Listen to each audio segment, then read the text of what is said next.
Have you ever really thought about what's going on inside your muscles when you lift a heavy weight, or go for a run, or even just walk up a flight of stairs? It's this incredible, fast-paced world of chemical reactions and energy systems. Today, we're going to do a deep dive into our skeletal muscles. We'll look at how they work, what fuels them, and, most importantly, how exercise actually makes them stronger. Okay, so here's our game plan. We're going to start with the basics, defining our body's physical engine. Then, we're going to jump into the 3 different fuel systems our muscles use, from those immediate explosive bursts to long-haul endurance. And finally, we'll look at what happens when we really push ourselves, how our muscles get tired, and how they adapt and grow. Let's get right into it. All right, before we get into all the nitty-gritty chemistry, we have to make sure we're all speaking the same language. What do we actually mean when we talk about being strong, or powerful, or having endurance? At its absolute core, strength is super simple. It's just your muscles' ability to push or pull against something that's pushing or pulling back. Think about lifting a heavy box, or pushing a car, or even just opening a stubborn jar. That's pure strength in action. And come on, you can't talk about strength without thinking of someone like Popeye, right? It's just the perfect, maybe slightly over-the-top visual for this fundamental idea of generating force. Now this is where it gets really interesting, because you see how these ideas all build on each other. Strength is the foundation, but then you've got power, which adds speed to the equation. It's how fast you can use your strength. A boxer's punch is a great example of power. And then there's muscular endurance, which is all about being able to do that over and over and over again without getting tired.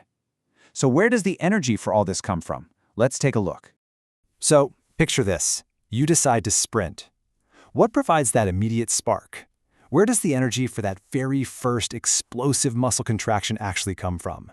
Well, the answer is this amazing little molecule called ATP. You can think of ATP as the direct, usable energy currency of your cells. It's like having cash in your wallet. It's right there, ready to be spent instantly. The only problem, your muscles just don't keep a whole lot of it on hand. In fact, you've only got about 4 to 6 seconds worth of ATP stored up and ready to go at any given time. That's just enough for a really quick, explosive movement, like a jump or the start of a sprint. After that, your body has to start making more ATP, and it has to do it fast. And this is where our first backup system swoops in, the phosphagen system. Think of this as your body's energy quick loan. It works almost instantly, and it doesn't need any oxygen to get the job done and make more ATP. And you can see here just how simple and fast this is. You've got a molecule called creatine phosphate, or CP. It basically just hands over its phosphate to something called ADP, which you can think of as a dead battery. That CP gives it a phosphate, and boom, it's instantly recharged back into a full ATP battery. Fresh energy, ready to go.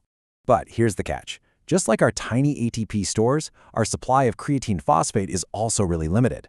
This whole quick loan system will get you through about another 15 seconds of all-out effort, and then it taps out. So what happens then? Well, this brings us to our second energy pathway. This is the one that kicks in for those intense activities that last a little bit longer, say from 15 seconds up to maybe a minute or 2. This is called anaerobic glycolysis. Now, anaerobic just means without oxygen. So your body starts breaking down glucose, sugar, really fast to make some ATP. It's quick, but it's kind of messy. The main byproduct here is lactic acid. And as that lactic acid builds up, it makes the inside of your muscle more acidic.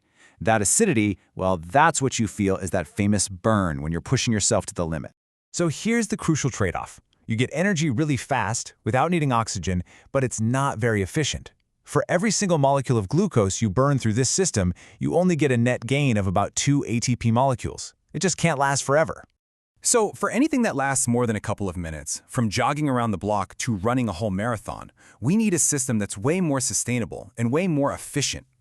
And this is the aerobic system. As you can probably guess, this one requires oxygen. This whole process happens inside the mitochondria, the powerhouses of our cells. Inside, it breaks down glucose and even fats and proteins completely into carbon dioxide and water, releasing a ton of energy along the way. And when I say a ton of energy, I really mean it. Just compare this to the last system. The aerobic pathway can pump out around 32 ATP molecules from just a single molecule of glucose. That's 16 times more efficient. The only downside is that it's a little slower to get going, and of course, it needs a constant supply of oxygen. This graph just brings it all together perfectly. You can see that all three systems are basically always working, but their importance changes over time. See that yellow peak? For the first 10 seconds, the ATP and phosphagen system is doing all the heavy lifting.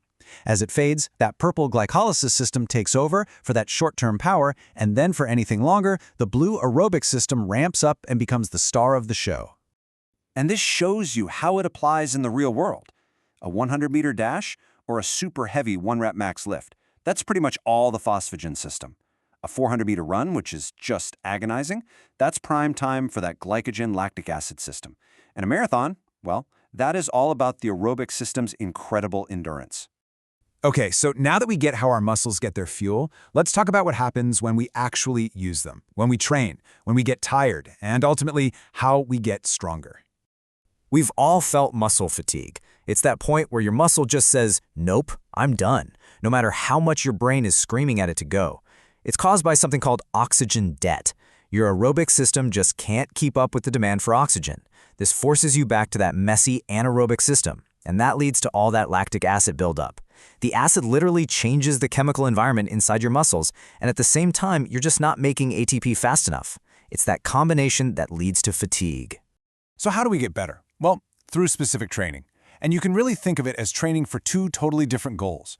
Aerobic exercise, like biking or jogging, is all about efficiency. It trains your muscles to be better at using oxygen, which makes you incredibly resistant to fatigue. On the other hand, resistance exercise, like weightlifting, is all about brute force. It directly challenges the muscle fibers, sending a very clear signal that they need to get bigger and stronger to handle that load next time. And this is the result of that consistent resistance training, a process we call hypertrophy. And this isn't just the muscle temporarily swelling up. We're talking about an actual increase in the size of the muscle fibers themselves. Which really brings us to our last big question: when a muscle gets bigger, what's really going on inside? It's not just getting puffed up with air. Resistance training is a signal to your body to build more of everything it needs for strength. You build more of the tiny little fibers that do the actual contracting, you build more mitochondria to produce energy, and you get better at storing fuel right where you need it. Basically, training is a message you send to your body, and muscle growth is the answer it sends back. It's a complete upgrade to the whole system, all because you pushed it to its limits.